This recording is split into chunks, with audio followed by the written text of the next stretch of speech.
It's the House of AC. Thanks for tuning in on this beautiful, cold Martin Luther King's Day.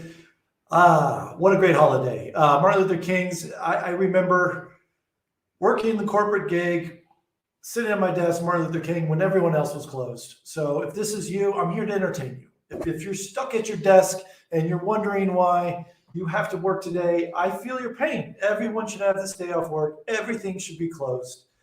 But that's not always the case. So here I am to teach you real estate. When I was at my 9 to 5 job, all spare time, I was reading about real estate. I was looking at homes online. I was evaluating deals. I even got to the point where I was booking conference rooms for an hour multiple times a week just so I could continue my real estate research and furthering my knowledge without the worry of a boss walking by my desk and seeing that I was working a day job that had nothing to do with real estate, but every time on my monitor, there was real estate related info. So maybe this is you. Maybe you find yourself in this position, and I'm here for you. I am here for you on the House of AC to teaching you about everything I know and the mistakes I made. And I'm going to teach you things I don't know and tell you to do your own research. We're all in this to hold on. I got a thing that something didn't work. Let me try to go live again. One of my Facebook pages did not go live, so sorry. I am now live. All right. Thanks for tuning in. I don't know what happened. Some of the live streaming started a minute ago, and now I should be fully live streaming. So welcome to the people tuning in right now on Martin Luther King's Day. Thank you to the viewers joining later. I see you. I appreciate you, everyone. All I ask for return is a nice thumbs up, whether you're watching on YouTube. Follow me if you're watching me on Twitter, Facebook. Just like my Facebook group page. Tell your friends about it. I don't ask for much in return, and I will give you an hour of my time. I will happily answer all your questions every live stream that I do, Monday through Friday, 12 Eastern. I can see all your comments, just not on Twitter. The Twitter software doesn't allow me to see your comments, but I can answer all your comments and questions on Facebook and YouTube and Twitch. That's right. And Discord. Yeah, Discord as well, I think. So anyway, I'm trying to get out there, trying to get as many people, reach as many people as possible. So thanks for tuning in. And I get a first comment from Jeff Goddard. What's up, AC? What's up, Jeff? Thanks for joining me. I'm talking about first time, not necessarily first time, just home buying jitters. So a lot of times, first-time home buyers definitely have the jitters. First-time real estate investors definitely have the jitters. But even if this is not your first time and you're looking for a primary house, maybe this is your second or third home purchase, maybe you haven't bought a home in 5 years, 10 years, and it's all brand new again, things have changed. That's what I'm here. I'm here to settle those nerves. I'm here to take that up and down roller coaster ride and just make it a flat and smooth little kiddie roller coaster. Okay, because if you make this crazy chaotic process into something that's simple, digestible, easy to understand, you're going to find buying homes is really easy, and you're going to want to do it over and over and over again. At first, it might feel like you're learning a new language, but by the end of this, you're going to be well versed and comfortable. No one's going to invest money if they're not comfortable, right? So I want to make you comfortable about the decision you're making, about spending your own money on a big purchase item. And then you're going to pull the trigger, and then you're going to do it. And you're going to be like, that was easy. AC was right. AC had my back. That's my goal all along. All righty. Jeff says, where are you logging in from? YouTube. I heard the best way to relieve stress is through pharmaceuticals. Hey man, to each his own. If that's what it takes, that's fine. My approach is avoid stress to begin with. All right. So what I'm going to walk you through, you're going to avoid the stress. And if you don't follow my advice, maybe you're going to have to default to pharmaceuticals to relieve your stress. So let's get to it. Let's get started. And I just kicked the camera. But guess what? It works. Okay. Sorry. I stretched my legs and kicked the camera. This is not a professional outfit. Sometimes my mic works, sometimes it doesn't. Sometimes it focuses on my face, sometimes it focuses on the books, and sometimes I kick the tripod and shake the camera. Hey, but guess what? You're going to learn great things today. And Real Estate Jojo, We Buy Elite says this on YouTube as well. We buy at least one house every year and sometimes multiple homes each year, and AC makes the process much less stressful. Much less stressful. Thank you for that, JoJo. That's right. JoJo got on the real estate wagon using this advice that I'm going to give you right now. The first one's scary, right? First time of everything.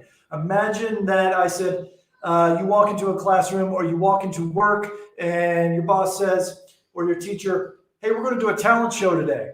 All right, Joe, real estate JoJo, step up and show me your talent. Nerve-wracking, scary, stressful. You're not prepared. But what if I say, hey, in a month, we're going to do a talent show. This is how it's going to work. You're going to practice this, and you're going to understand that, and then you're going to do this, and then you're going to perform. And then the talent show, it'll be much less stressful. You're prepared. You know exactly what's to come. You know what questions to ask. And voila, you win the talent show.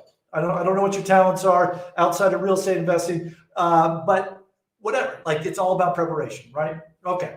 So to begin with, let's start on your budget.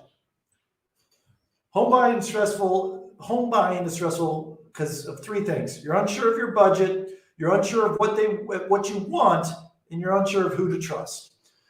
So let's talk about item number one, unsure of your budget.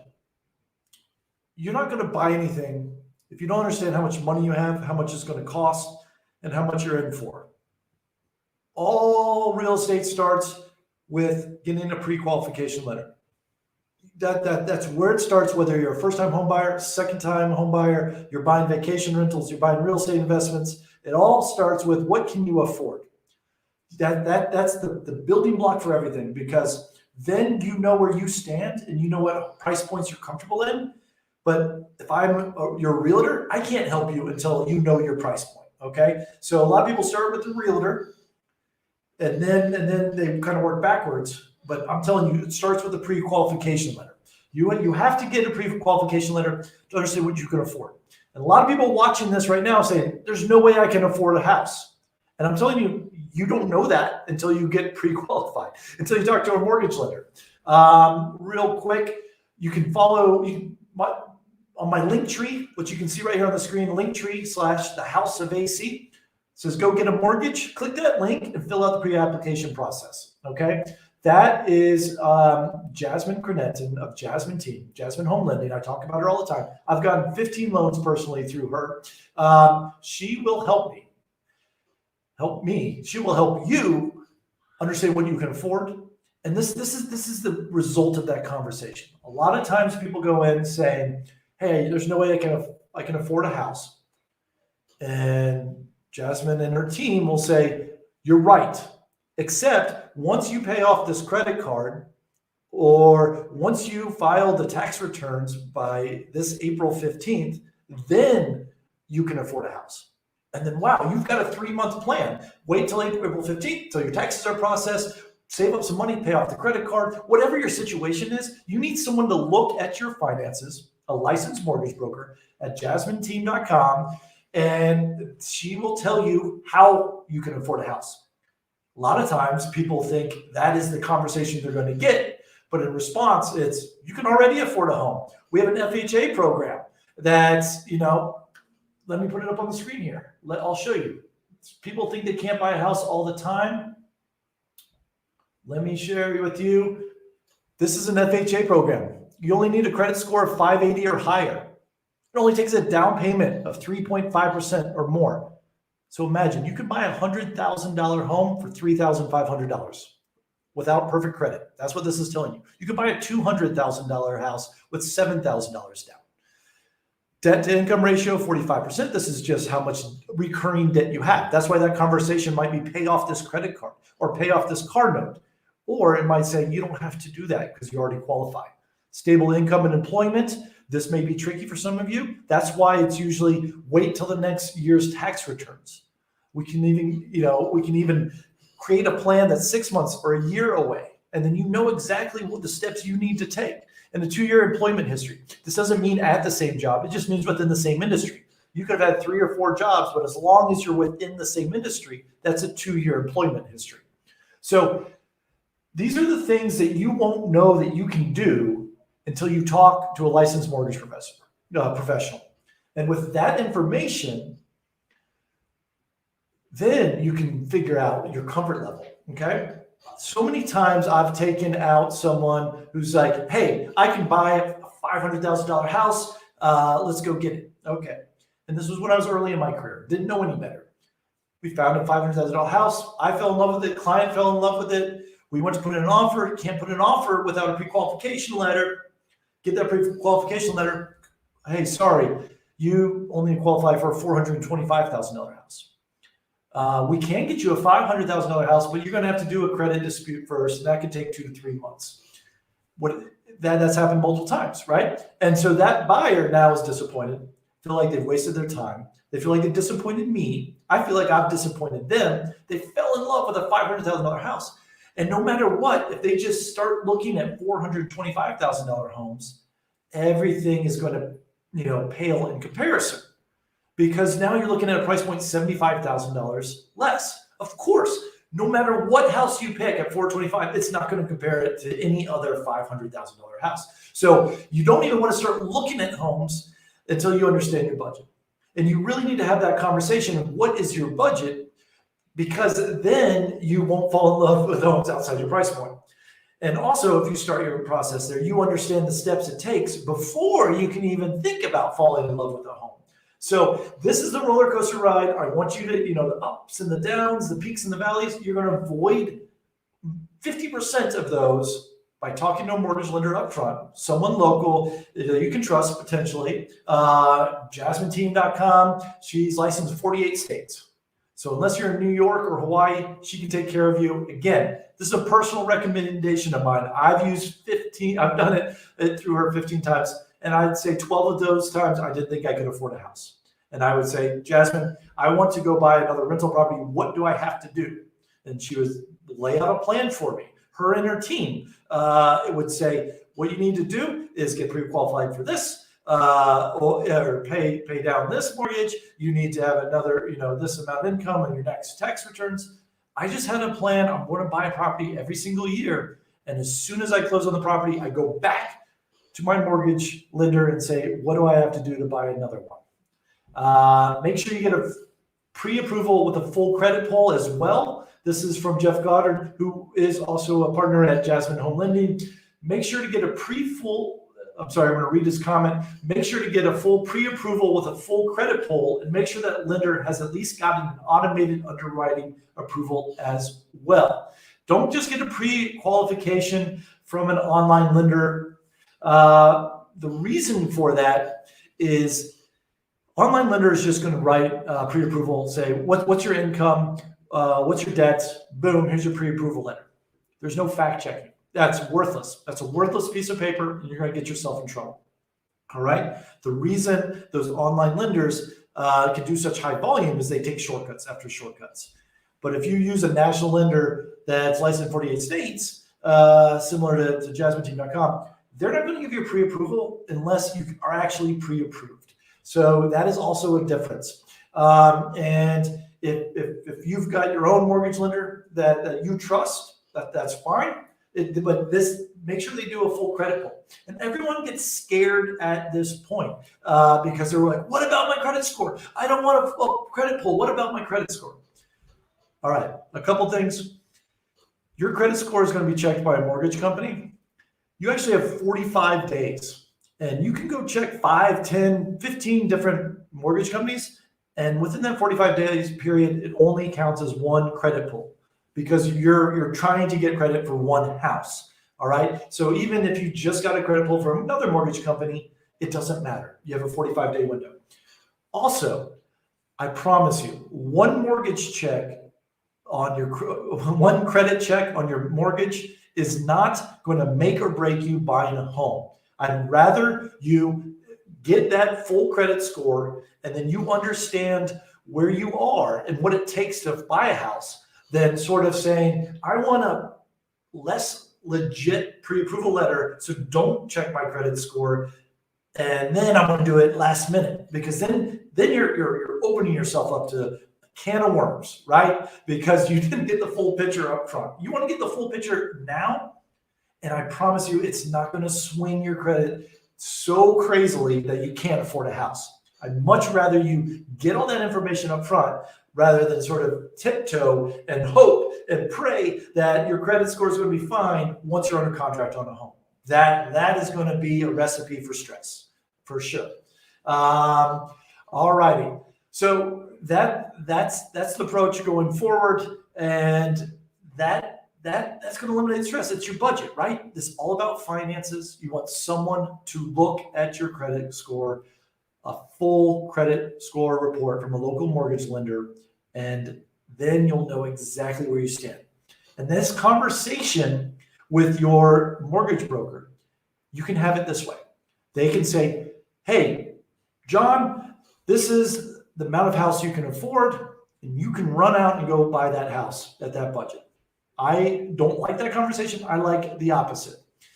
Hey, I feel comfortable spending $1,500 a month on a mortgage payment, or I feel comfortable spending $700 a month on a mortgage payment. Then you reverse engineer it, and your mortgage lender says, okay, if that's where your comfort level is, here's a pre-approval for this amount of house. You can achieve it by putting either 3.5% down, 10% down, or 20% down, or 40% down. It's different. That's a different way to go into home buying, because then you're buying a fixed payment. I feel comfortable spending X each month. What can I afford, and what is it going to cost me? And then you have a plan that way, and then you're much easier. Then you're not just maxing out the house that you can buy. What you're doing is going in with a fixed amount that you're going to pay each month. Because that's what you do when you rent, right? When you rent, you look at your spouse or your partner and your roommate and you say, what are you comfortable spending each month?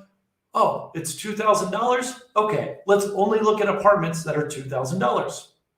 Do the same thing when you're buying a house. Hey, I'm only comfortable spending $2,000 a month. And then you go to your pre-approval letter and you say, what does that mean? You're my lender, and they're going to say, well, that means buying a $100,000 house, or a $500,000 house in your case if you put 10% down, or a $300,000 house if you put 20% down. Okay, it's the same thought process as renting. You're not scared by renting, but you are scared about home buying, and this will level the stress. And I know the alarm bells are going off. Hey, what about if there's a repair? What if there is a hot water heater or a roof that I got to fix? There are these expenses, right? Okay. Let's talk about that now. All right. So when you're renting, you're not responsible for the repairs. I get that. The landlord is. But guess what?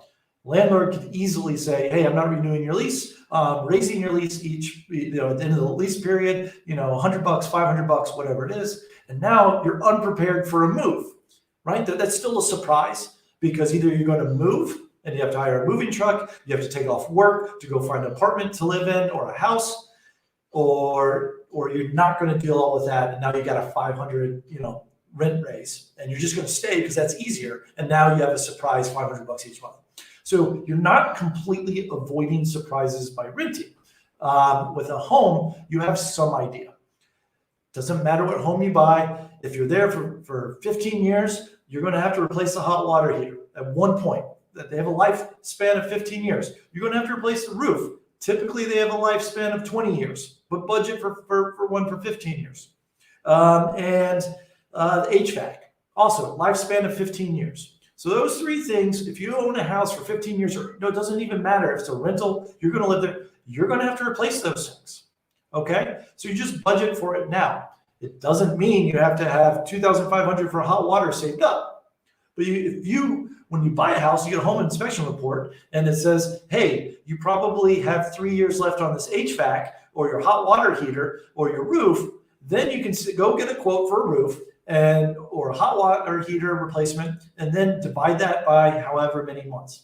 If it's 3 years, then you say, wow, a roof's going to cost $5,000 to replace. I just got a quote. Let me divide that by 36. Okay, whatever that number is, a couple $100 a month, I'm going to put that in a reserve fund. Okay, now that is your budget to replace your roof. Do the same for your HVAC and do the same for your hot water heater. Those are the three most expensive things. Okay. Typically, replacement of HVAC, $3,000. Typically, replacement of a hot water heater, $2,500. Typically replacement of a roof, depending where you are, $5,000 to $15,000. Okay. And these are just things you budget for from day one. You may be buying a house that just got all those things replaced. Good for you. You're going to pay more for that house because everything's been replaced, but then you don't have to worry about the replacing those. On the flip side, you go looking at a house and all those items are 15 years old, the home is going to be cheaper because you are going to have to budget for that. So I promise you, any house that's listed, it takes those things into consideration in the list price, and buyers are going to take those things into consideration. So if you figure out that whole budget, what you're comfortable paying each month, and then you're figuring out what you're preparing for on your credit scores, then repairs, then you're good. You're golden. There's no surprises. There's no worries.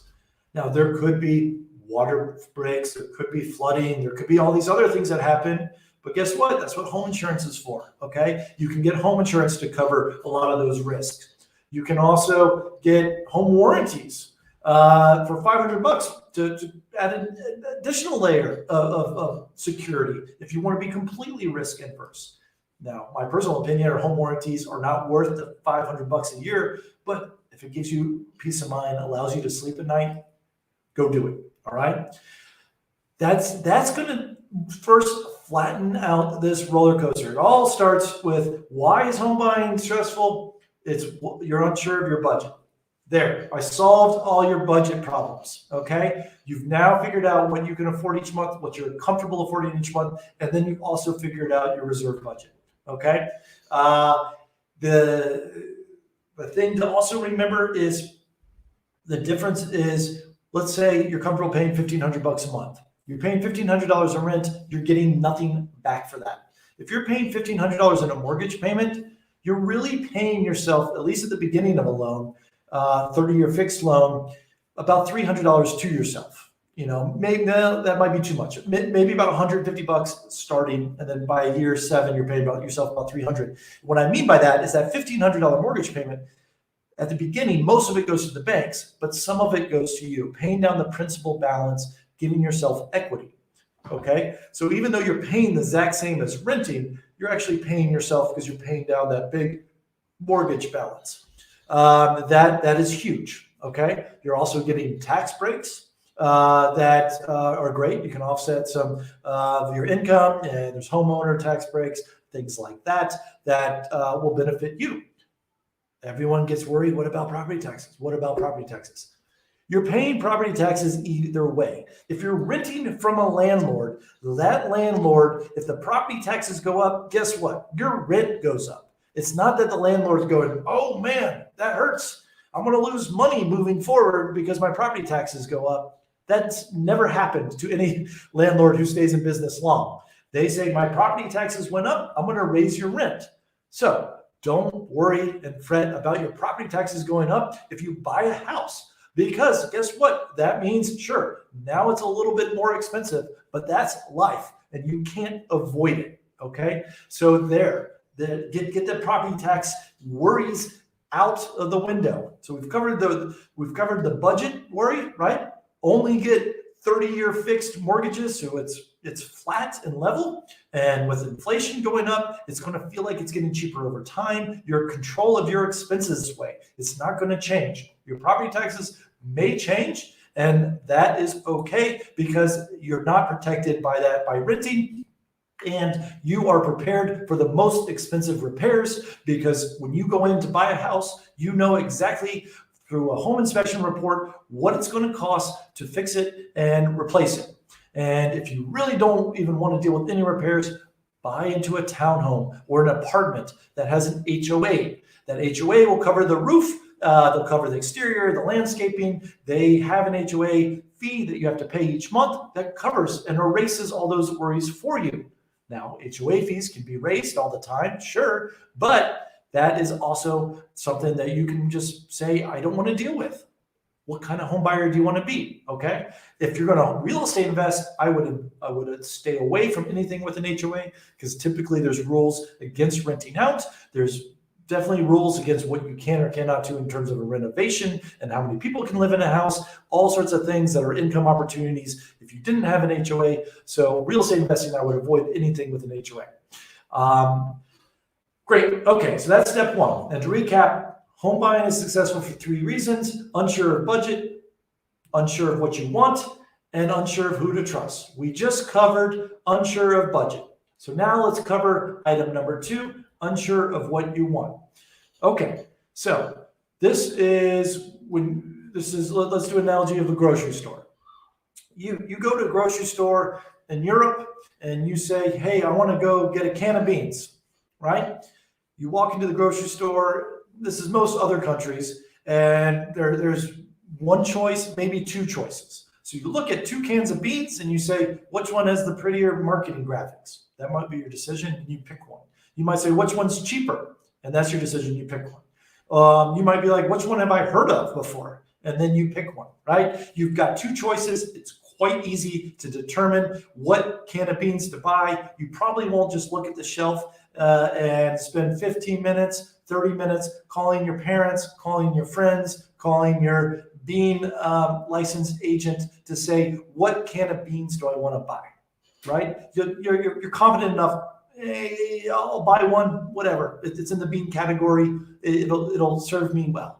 Now you go to the United States and you go in the grocery store and someone says, go buy a can of beans, and you show up and there's 35 choices, right? They come in 5 different sizes, 10 different colors, 20 different companies, some with pretty graphics, some for rice, some for chili, some green beans, some black beans, some pinto beans, and you're overwhelmed, right? And then you're calling your mom, your spouse, and saying, wait, I know I'm supposed to get beans. I don't know what to buy. And you may be overwhelmed. You may be stressed. And then you go home, you did buy beans because you didn't know what to buy.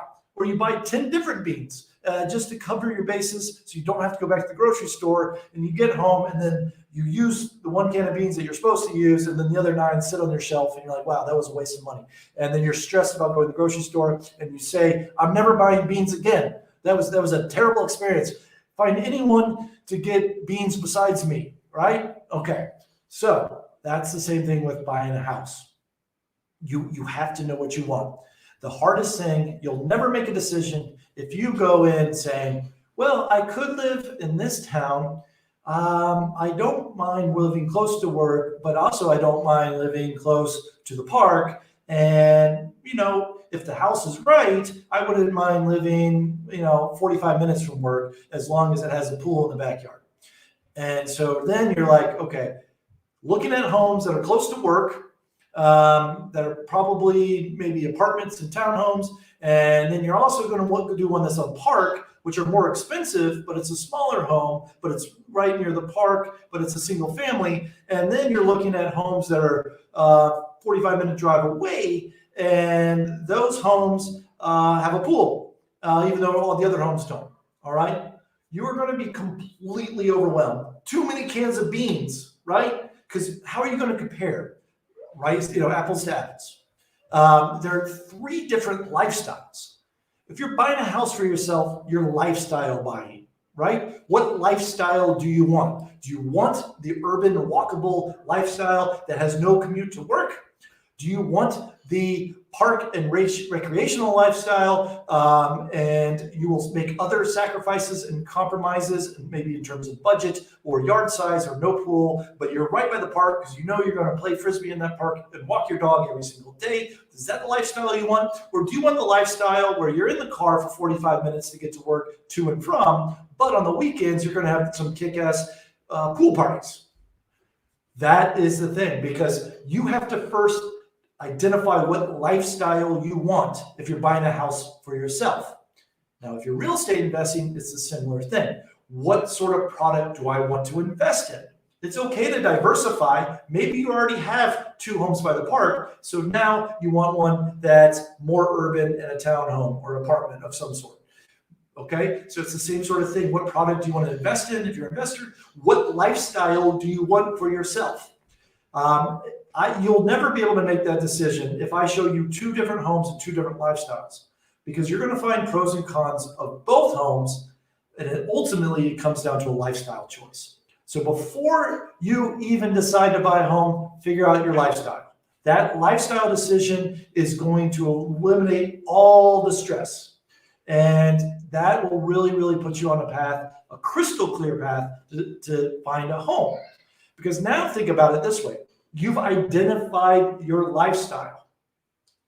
Now let's just look homes within that. If you see 5 homes that has the same lifestyle, it's going to be much easier. One home is going to be much better. Hey, I like that lifestyle, but this home has a 2-car garage and the rest don't. Car is really important to me. I only have 1 car, but I want to use the other one for a workshop. Boom, decision made, right? You're not making a lifestyle decision. You're making a house decision, all within underneath the same lifestyle umbrella.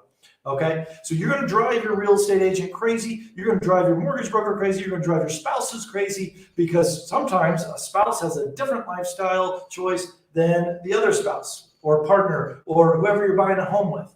Sometimes people are buying a home with their parents or a benefactor of some sort. Those parents may have a different lifestyle choice from you than you do, but they have the purse strings, right? So you'll never, ever get agreement if you guys have different lifestyle choices. Everyone who's in the decision-making process has to agree on the lifestyle that you want for yourself if you're living in this house, okay? If you're a real estate investor, same sort of thing. Your investors who are paying for it need to agree on the product that you're wanting to buy. If your benefactors or your investors and your money men and your partners want to invest in an urban location and you're looking in the suburbs with a pool, no matter how good a deal you find, it will never get approved by the money men, okay? So that is all it comes down to. If you need to narrow your focus, it starts with your lifestyle decision, and then you have a narrow focus, and then you're only comparing houses. It's much easier to compare houses than it is comparing lifestyles, okay? So this is huge. And then every time you look at homes, you want to narrow the focus. So once you've figured out on the lifestyle, then you start looking at homes within that lifestyle, that fit that lifestyle. And it might be, hey, I've looked at 10 homes. I will never pick a home that has, a steep driveway because I'm a terrible driver and it scares me. Okay, great. Now everyone on your house search knows don't send you anything with a steep home. And you're like, I must have a basement. Great. We've narrowed it down from 10 homes that we're going to look at to 5. These 5 don't have a steep driveway and they have a basement. It's much easier to pick 1 out of 5 than it is 5 different homes with different criteria and different lifestyles. So I keep coming back to this, but it's so, so important. You'll be overwhelmed if you can't figure out the lifestyle you want. And then once you figure out that lifestyle, and we already know your budget, right? This is step 2. Step 1 is your budget. Step 2 is the lifestyle that you want. And then you're just picking and choosing 3 or 4 different products within those 2 categories. It's much easier to both agree, all the decision makers, wow, this one shines. This is the one that speaks to me, okay? And it's just a simple yes and no question. You're not spending 3 months looking at things in different parts of town and different types of communities and different price points. It's all just sort of out here. Pick 1 of 5. Much easier than picking 1 of 50. If there's 1 in 50, it's going to be stressful. You can't pick what's the right decision, what's the wrong decision, and you go from there. Okay. Third thing is unsure of who to trust. And I'm going to cover this third point, and then I'm going to bring in mortgage queen Jasmine at Home Lending to answer mortgage questions. That's where we started, so I'll circle back there, and we'll open up the floor to questions, everyone watching this in the live stream. Okay, unsure of who to trust. This is the third thing that's going to cause stress for you, right? Because typically people say, I trust my parents because they bought a house before. Now, that I promise you, your parents are probably coming from a good place, but they also bought a house in maybe 15 years ago, 20 years ago. Times have changed. They may have bought a house in a different city, a different lifestyle choice as yours, and at a different time period, at a different price point. So there's advice that your realtor is going to give you that applies to now. Now, in this price point, in this town, and the way real estate is done today, that's the advice. So you really, really need to find a real estate agent that you trust, okay? And I promise you, that real estate agent is going to be someone who's going to have your back. How do you find a real estate agent that you can trust? In multiple ways. One, if I would find a real estate agent that works in the lifestyle product that you're wanting to buy. If you're looking to buy in Texas, I wouldn't get advice from a real estate agent in California, even though that's the bridesmaid of your wedding. And she's a real estate agent in California, but you're looking in Texas, that advice isn't really going to carry over. Okay. If you're getting advice from your parents who live in New York and you're trying to buy in Atlanta, I've done real estate in both those cities. Completely different way of doing real estate. I consider myself a real estate expert in New York when I lived there. Now, when I sell and buy properties in New York, I use a real estate agent in New York because they have my back. I trust them. They're going to know what's going on now in New York. I haven't lived there in 8 years. Okay. I know that things change so fast. So get an agent that's got a lot of reviews online. Maybe your friends and family have used, or specializes, or at least does a lot of business in the location and the lifestyle that you want for yourself. And this person, default to their advice over all your well-meaning friends. Maybe your friend, a coworker at work who bought a house 2 weeks ago, not a real estate expert.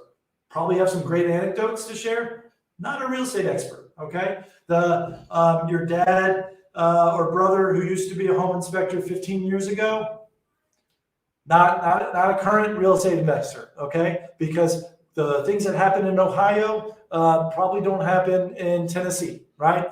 One might have plumbing issues that we're worried about frozen pipes all the time in Ohio, but it doesn't freeze very often in Tennessee. So you don't have the same sort of worries. Termites are in Georgia. Termites are not in New York as often. So you don't have to worry about exposed lumber in New York.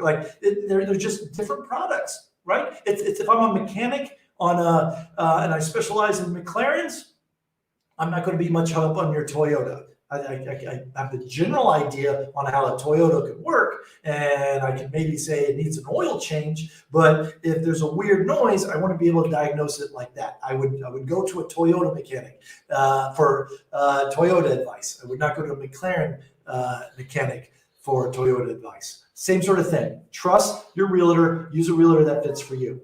So with that, let me welcome to the show Jasmine Grenetten. Thank you for joining, Jasmine. Hi, thanks for having me on the show. Well, you're a return guest. Everyone loves you more than me, so it really needs to turn into the Jasmine show. But you've been so informative. And, you're such a good talker. So I love it. Okay, so I started by saying people are unsure of your budget, and so what do you find? This whole episode is about worrying the stress, getting buyers comfortable on making a move, because a lot of times they'll go through the pre-qualification process. They figured out the lifestyle that they want. They've got a realtor that they trust, and then once they hit those things, then they're okay making a decision. But what do you find are like the common worries of people filling out the application for the first time? I think that there's just so many unknowns. You just don't know what you don't know. And so as people go through it, there is just a lot of fear and anxiety around what you can or can't afford, or are you going to put the wrong thing on the application, or, just so people just don't know what they're up against. And so I think it's really important to have somebody that you can trust, like you were saying, that can kind of hold your hand through the process and make it pretty easy for you to sort of be able to put forward your information without having to worry about if you're going to make a mistake on the application or not. And so I think that's kind of the most important stuff, is just getting it out there, having somebody that you can know and trust that can work with you and help you figure out how to get to where you need to go. I think affordability and having clarity around what you can and can't afford is a super important conversation that you need to have with your mortgage lender. Talking about what is your debt to income ratio? How do you know how much of a house you can afford? And I find that generally after I have that initial consultations with my client, they will typically walk away from that consultation feeling like a huge weight had been lifted off their shoulders, because now they understand, they know the box within which they need to color. Right. And then very quickly after that, like sometimes I'll have clients that I've talked to, and they've been thinking about buying a house for months or buying an investment property for months, and then just having that clarifying conversation, within days after getting the pre-approval letter from me, they'll be under contract. And it was just that moment of clarity, like, oh, that is only going to be $1,500 a month. I get it. Let's go. And so just demystifying the some of the process, I guess, is part of getting to out of the fear. Okay, so let's circle back to this topic. Everyone's worried about a credit pull. I think this was like 10, 15 years ago. Every financial talking head is like, don't get a hard credit pull. It's going to affect your credit score. And to me, like, even if it drops it slightly, then until you can't buy a house, you probably shouldn't have bought a house anyway. But you should get it done so you know where you stand and you know the steps it takes to buy a house, or you're 100% confident you can buy a house. But can you kind of walk us through the worries, the questions, what actually happens when you do a hard credit pull and how it affects your credit score and the ability to buy a house? Yeah. So every time somebody pulls your credit, it will drag down your credit scores by a few points. So 4 or 5 points is pretty typical. Where the worry comes in is if you have 10 people pull your credit.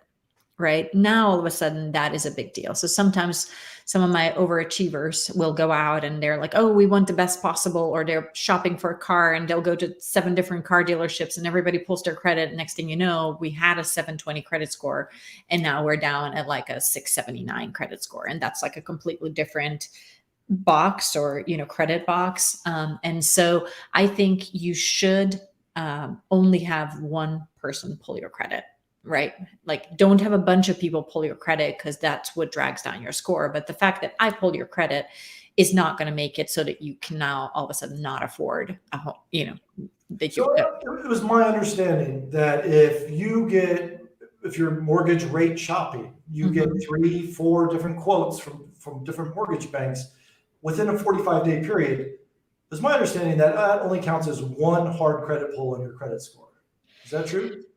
I have heard 2 weeks. I've heard that you have 2 weeks to shop for credit. That might be, something that changes, but I've always heard 2 weeks. And the trick with that is that everybody that's pulling your credit actually has to, flag it as a mortgage credit pull in order for that to stay true. So I think if you are going to have a few people pull your credit, do it literally like 1, 2, 3 on within a couple days of each other, and don't spread it out. Don't constantly have people pull credit, because every time somebody does pull it 2 weeks after, then it's going to start showing as a completely new inquiry. Okay. And then, so maybe this is sort of what I recommend my clients is, hey, get a pre-qualification from jasmineteam.com. That's one hard credit pull. Get your pre-qualification letter. I trust that pre-qualification letter. You're not going to be any surprise. We're not going to change the fees on you, but you don't need to rate shop at that early in the stage. Interest rates can change twice a day. So you call in 15 different mortgage lenders before you even buy a house, waste of time. Wait, get one mortgage lender that you trust to give you a pre-qualification letter, then go buy your house. And then if you sort of want to do that 2-week scramble where you're rate shopping or whatnot, at least you have your credit score. You can tell those other mortgage lenders, and they can maybe give you a soft pull to confirm and give you a rate quote. But that's sort of my advice, where you don't need to rate shop before you buy a house. It doesn't matter interest rates or anything like that. And what's more important is finding a mortgage lender that can close on time, because this happens a lot of times. Hey, I got the cheapest rate at name a big bank. Bank of America, Wells Fargo, Quicken, whatever. These big banks that do high volume, they give you really low rates. They have no incentive to close on time, right? Because they've got you by the low rate. You're excited by that. You'll do everything. And then the closing day comes and like, hey, we need 3 more days. Or, hey, we need 1 more document. And you're like, I sent it to so-and-so. Oh, that person's in a different department, so you have to send it to this department, and no one's talking to each other, and that gets really, really expensive because then you got to you put a deposit on movers, and now you got to rehire the new movers to move you. You lost your deposit. You were supposed to be out. You give your landlord an out at one place, and now you're moving it by a week, and they're not going to let you, so you have to go get a hotel room.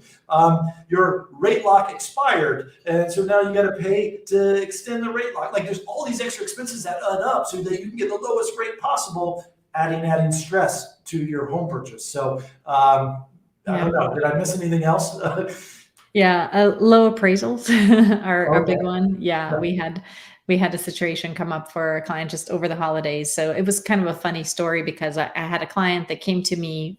One of my realtors said, definitely talk to Jasmine.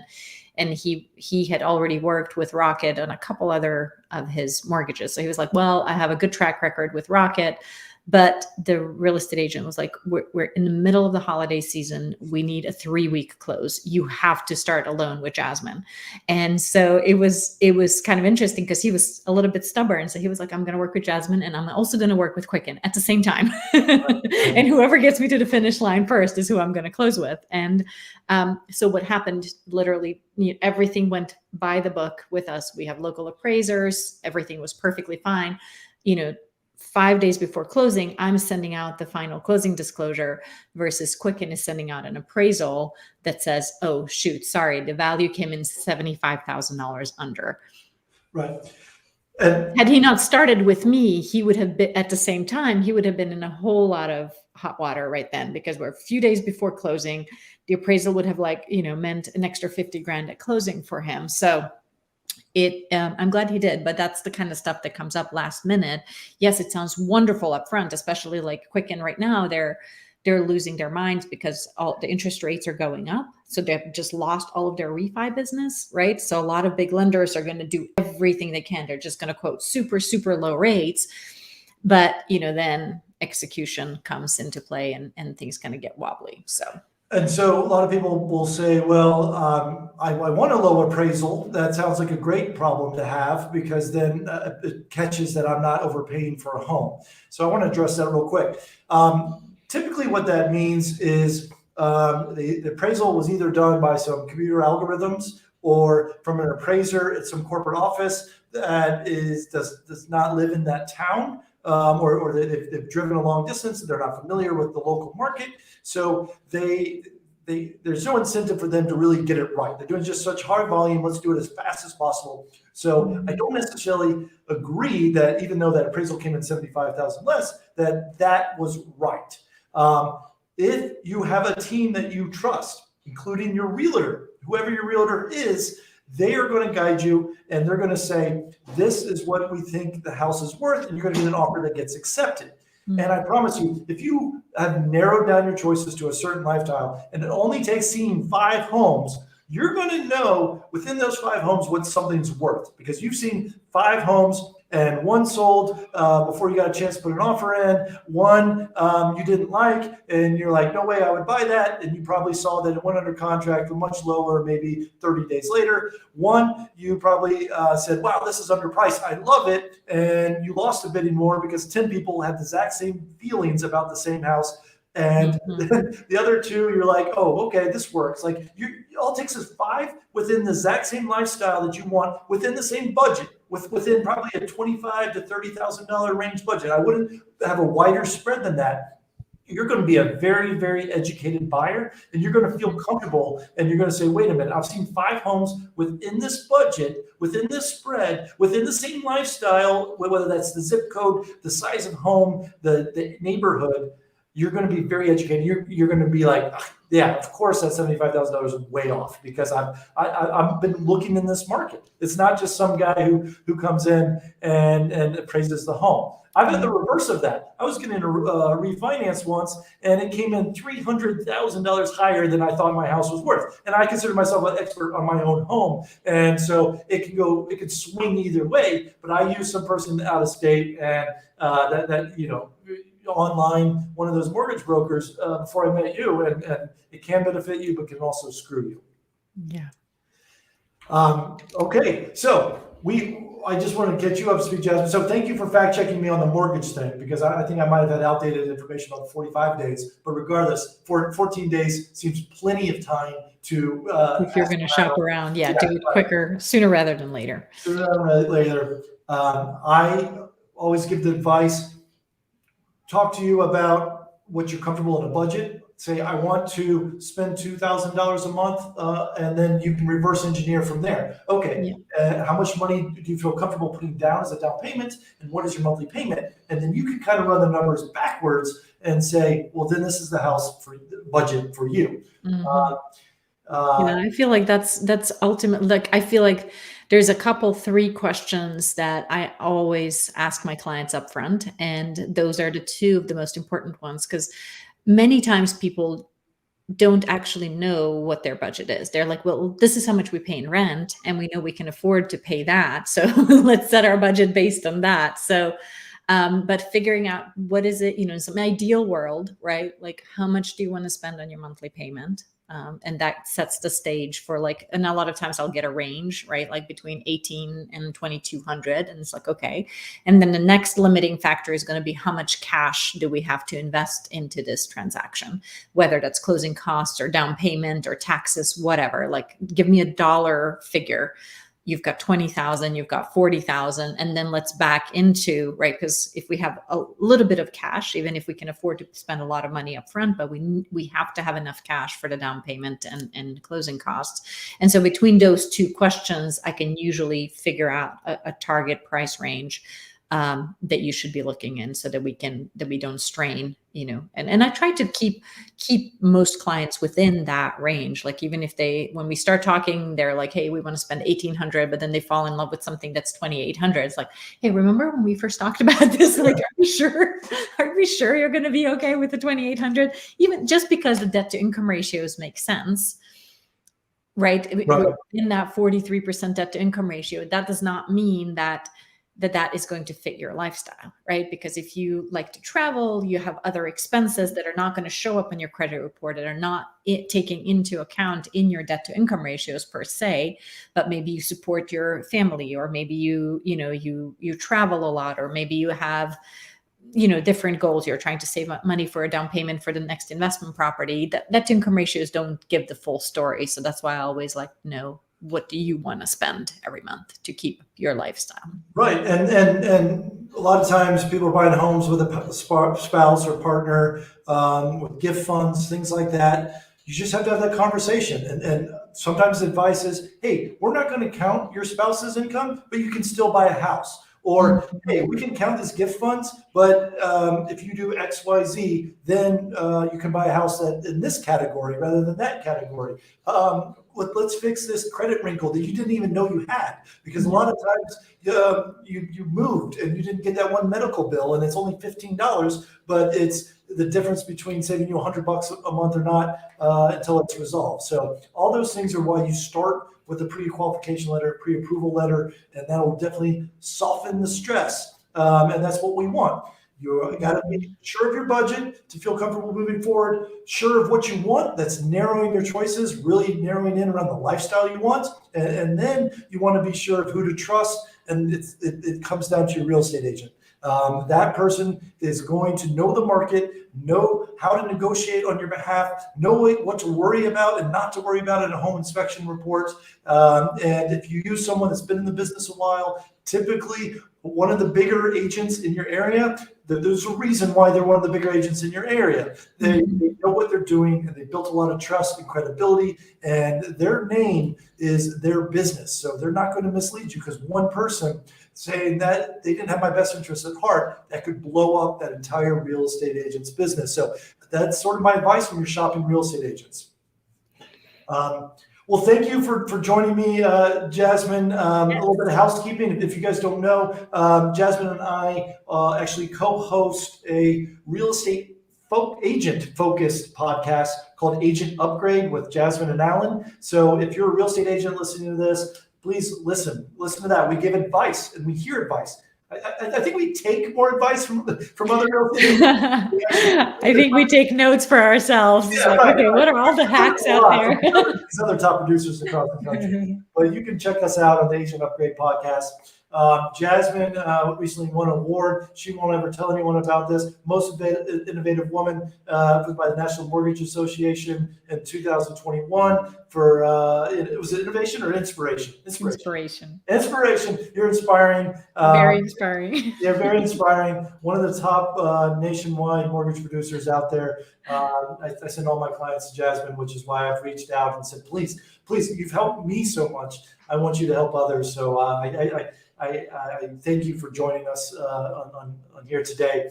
And I am also starting to turn this live stream into a podcast. It's going to be no different. We're just going to take the audio of the House of AC, turn it into a podcast.